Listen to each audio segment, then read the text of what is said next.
Só de você dizer que a história de um personagem gay e negro já sai totalmente fora da curva, já é maravilhoso já. A maioria, eu sempre fazia um resumo um pouco à frente sobre o que eu estava escrevendo. Eu resumia 5 capítulos, eu escrevia aqueles 5 capítulos e depois eu ia seguindo assim.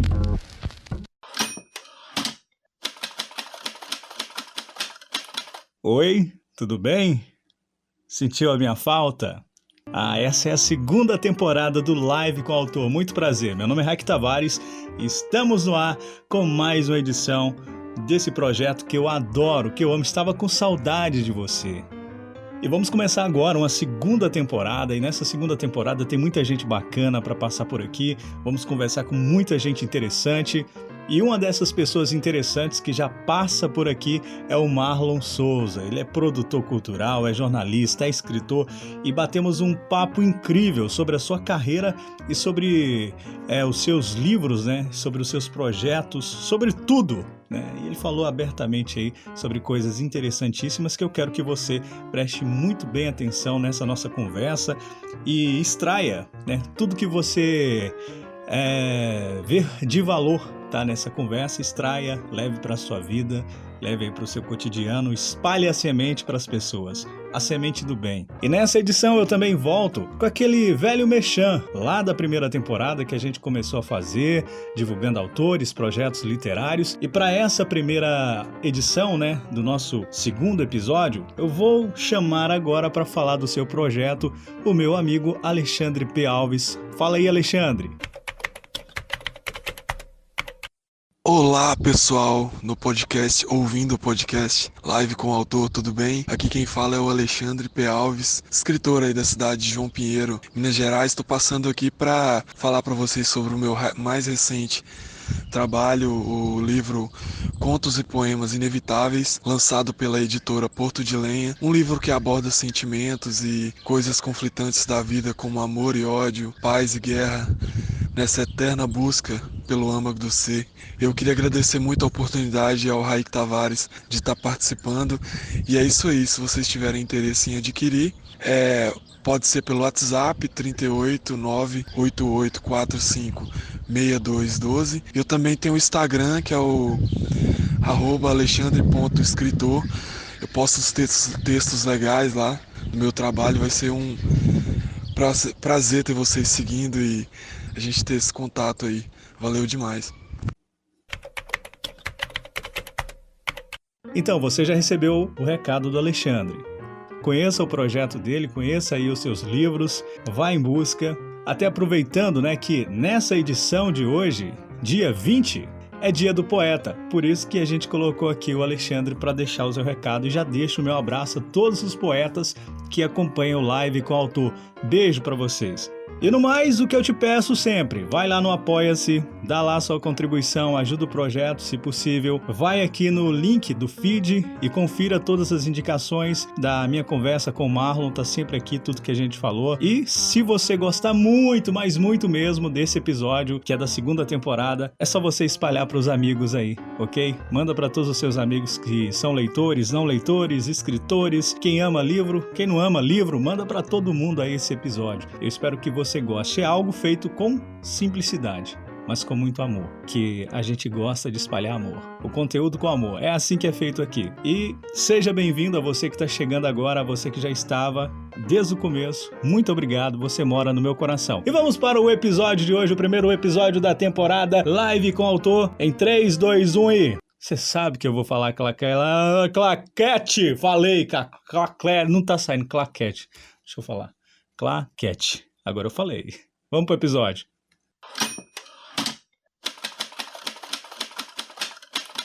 Meu nome é Marlon Souza, sou escritor, jornalista e me tornei produtor cultural. Produzo o Litera Caxias, que é um evento que acontece aqui numa cidade vizinha minha, numa região assim bem pobre, né, do estado, que é a Baixada Fluminense, e que nos últimos anos tem tomado grande reconhecimento pelo nosso trabalho, pelas nossas propostas que a gente tem feito, de trazer eventos literários para locais em que esses eventos raramente acontecem. As grandes editoras, elas não olham para esses lugares com bons olhos, pensam que não existem leitores, que não existem escritores, o que, inclusive, também do próprio governo, né? E as cidades são completamente abandonadas. Tem cidades que não tem nem livraria nessa região aqui, onde eu moro. E onde surgiu também esse desejo, né, de produzir eventos. E a partir daí, o evento foi expandindo. A gente já teve parceria com o SESC, a gente já teve parceria com o governo do estado.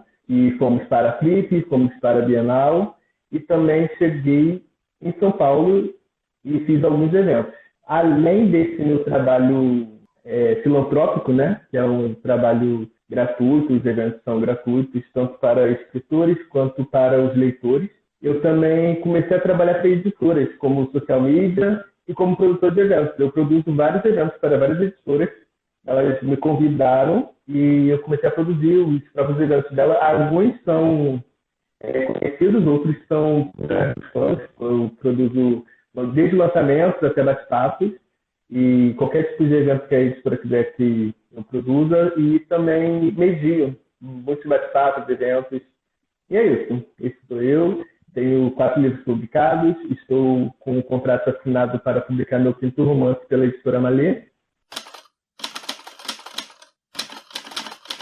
Eu queria saber primeiro um pouquinho sobre o que nasceu primeiro, o escritor ou o jornalista? Como que surgiu essa ideia de eu quero ser escritor e tal, tudo mais? Então, o escritor. O jornalista se tornou por causa do escritor. Não era o que eu imaginava fazendo pelo resto da vida e eu queria ser escritor. Sendo que eu não tinha assim, uma ideia de como me tornar escritor naquela época. Eu achava que os escritores eram aquelas pessoas inalcançáveis e mortas ou americanas.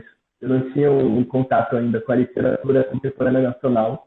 Acho que o único autor que eu, de fato, conhecia na época de 12, 19 anos que fazia literatura contemporânea era o Paulo Coelho. De resto, eu já tinha lido O Escritor Morto ou escritores gringos, né?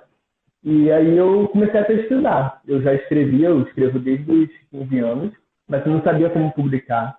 Não sabia que eu poderia publicar de fato. E aí eu fui atrás disso. Quando eu decidi que eu iria mesmo ser escritor, que eu queria me profissionalizar nisso, eu fui buscar uma faculdade que pudesse me ajudar, ou que eu pudesse trabalhar escrevendo também. E aí foi que eu caí no jornalismo. Foi o mais viável na época. E não me arrependo, não. Como você lida, cara, com essa ansiedade do trabalho, né, de prosa longa? Você tem algum método que você segue? Ou você, tipo, senta e escreve? Como é que é? Você tem alguma rotina? Cara, minha escrita, ela é totalmente aleatória. Eu não tenho, assim, um método que eu uso para todos os livros, sabe? Eu acho que o meu primeiro livro, eu escrevi, eu fazia resumos. Eu nunca fui de fazer Minto, eu já fiz alguns livros que eu resumi o livro do início ao fim antes de começar. Porém, os livros, a maioria, eu sempre fazia um resumo um pouco à frente só do que eu estava escrevendo. Eu resumia 5 capítulos, eu escrevia aqueles 5 capítulos e depois eu ia seguindo assim. Porém, no meu último livro eu não resumi nada, não sabia para onde eu iria. Eu basicamente só quis trazer temas para cada parte, né? O que eu falo é o meu livro inédito. Eu dividi o livro em partes e cada parte ele vai falar sobre um tema, sobre um sentimento, sobre como o personagem está se sentindo ali naquele momento. Então, eu decidi quais seriam essas partes, sobre o que cada uma trataria e fui escrevendo. Tanto que esse foi um processo que, por ter sido um livro que foi encomendado, né, que foi uma encomenda da editora Malê, eles leram o meu primeiro livro e depois veio o convite. Então, sendo que eu tinha total liberdade, né, da escrita, e aí eu comecei a escrever e fui seguindo. Só a única coisa que eu foquei nisso foi essas questões, esses sentimentos que eu queria trazer para a história. Tirando isso, foi um processo, assim, mais longo do que deveria ter sido, porque eu estourei o deadline que foi proposto. Porém, eu acho que foi uma experiência legal, foi um resultado muito bom. Eu acho que foi o melhor livro que eu escrevi até agora. E estou louco para que todos possam conhecê-lo, né? E a pandemia acabou atrapalhando os planos da editora de lançá-lo, Aí provavelmente deve sair agora no próximo ano, no primeiro semestre. Ótimo. É muito legal, né? Você ser contratado por uma editora, né? Para você escrever um livro. Isso é outro nível já da carreira, isso é bacana. Mas para chegar até esse processo, tem uma estrada longa. Né? Tem uma estrada longa, igual, por exemplo, sobre o movimento que você faz na internet. Você não só escreve livros, você também tem o Medium que você escreve lá. Teve até um texto que eu achei fantástico, né? Que você escreveu, né? O título do texto é Como Ter uma Literatura Antirracista. Né? Eu achei fantástico. E aí, nesse seu texto, você faz algumas indagações que eu também gostei muito, que é: quem tem cacique para falar de literatura? Onde está escrito que existe uma regra que vai determinar o que é ou não literatura? Eu queria que você respondesse essas duas perguntas. Eu acho que não tem uma resposta. Essa é a verdade, né? Porque quem pode falar o que é literatura ou não? Não tem. Uma pessoa não pode falar. Eu acho que essa questão, muita gente fala assim, o que é uma boa literatura, alta literatura, isso não pode ser definido. A gente tem aí a Carolina Maria de Jesus, que foi um sucesso na época dela, um sucesso inegável, de uma escrita com uma potência muito forte. Porém, ela não escreve da forma que os intelectuais, que a academia, né? A academia dita ser a correta. Porém, a forma que ela toca as pessoas, estou falando mesmo de emoção, sabe?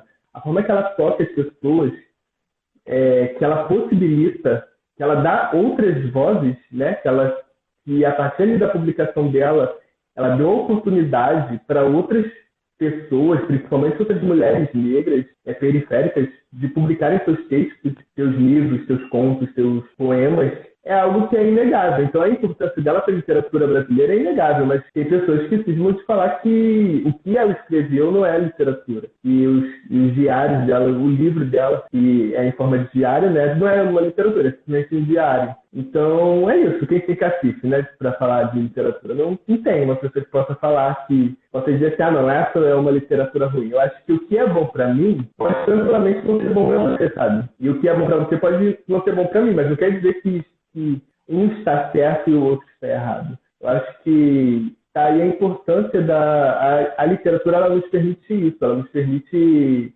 sonhar. Acho que ela nos permite fazer o que a gente quiser. Eu acho que se ela não tinha ali, só tinha o segundo ano do primário, mas a capacidade intelectual dela é inegável, sabe? Apesar dela não ter tido uma formação tradicional, não ter cursado uma universidade, escrever com um ou outro erro, mas eu acho que a clareza do que ela queria falar foi dita, e todo mundo que leu, acho que todo mundo que lê Carolina Maria de Jesus sabe da importância dela.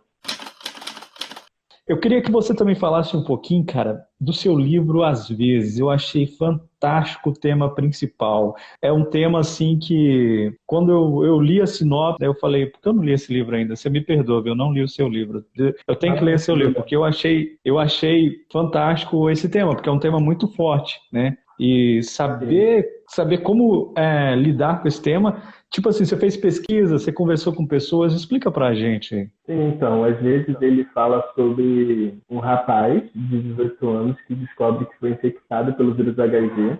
Quando eu comecei a escrever esse livro, eu tinha por volta dos 20, eu acho. Foi a primeira história longa que eu consegui levar até o final, né? Eu queria tratar justamente essa questão do preconceito, de uma maneira bem ficcional, de trazer esse tema para a literatura contemporânea, porque naquela época eu não tinha lido nenhum livro que falasse sobre, não tive nenhum acesso, né? Mas existem outros, tanto nacionais quanto internacionais, que falam sobre o mesmo tema.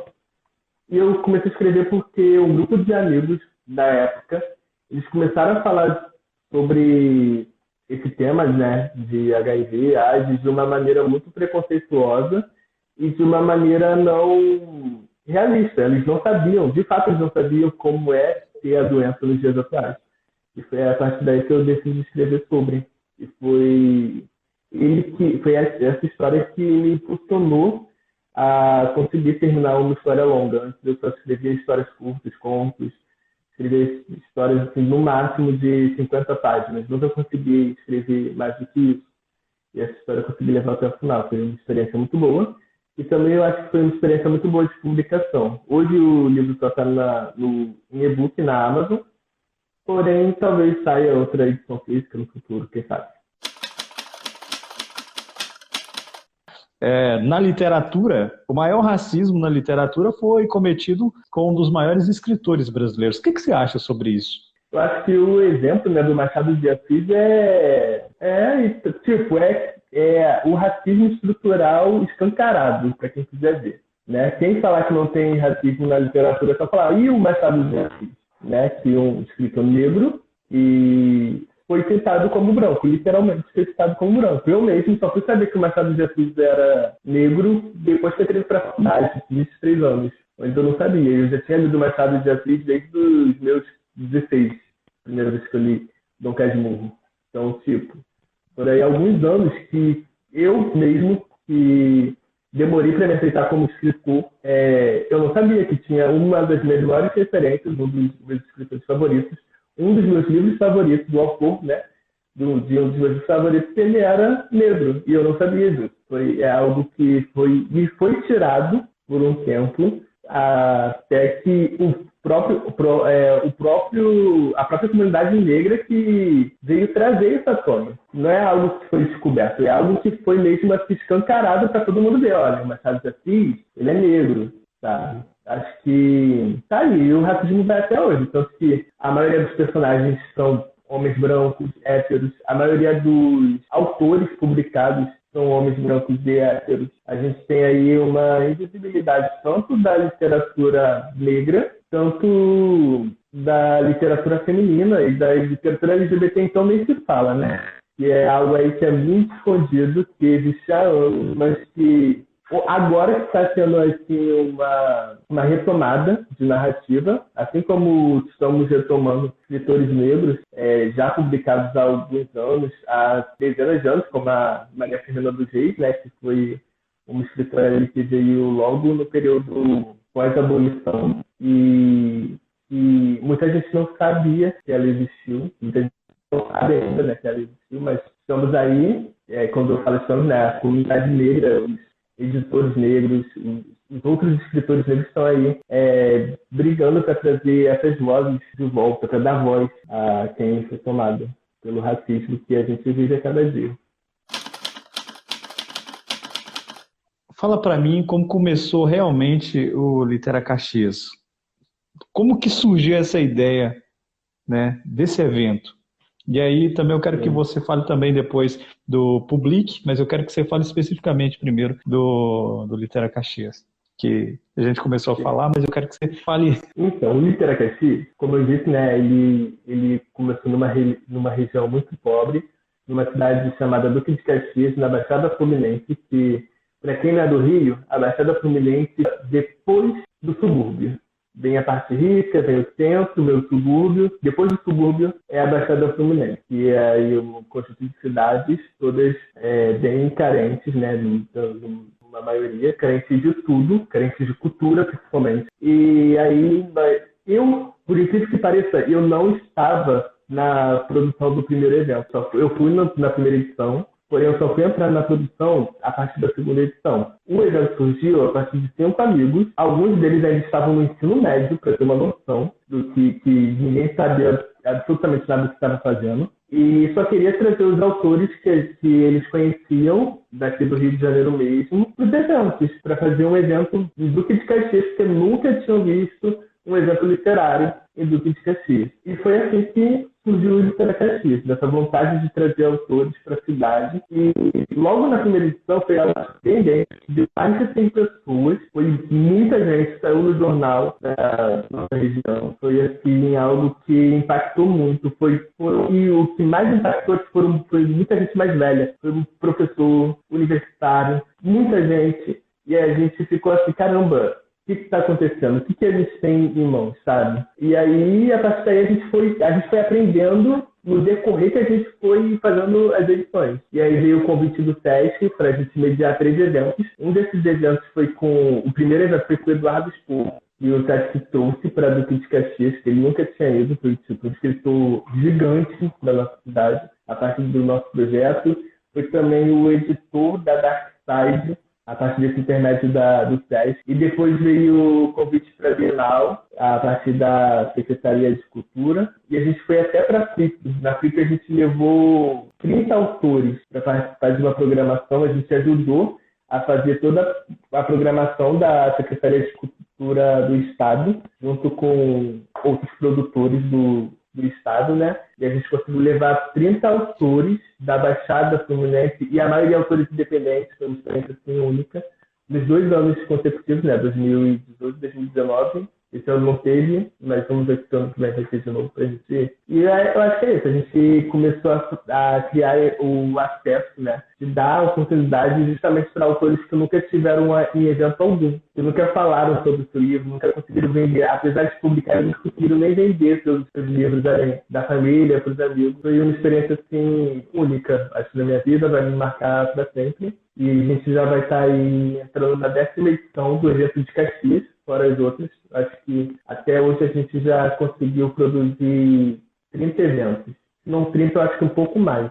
De 30 eventos aí, já foram mais de 200 escritores que participaram de pelo menos um desses eventos.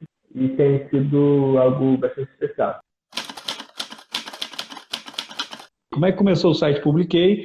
Depois o selo, né, editorial também, que é onde você publicou aí, às vezes. Exatamente. Então, a Publiquei começou pela Carol Dias, que é uma escritora também, muito amiga minha, muito querida, uma das minhas melhores amigas. Ela estava no final da faculdade e decidiu criar uma revista online literária.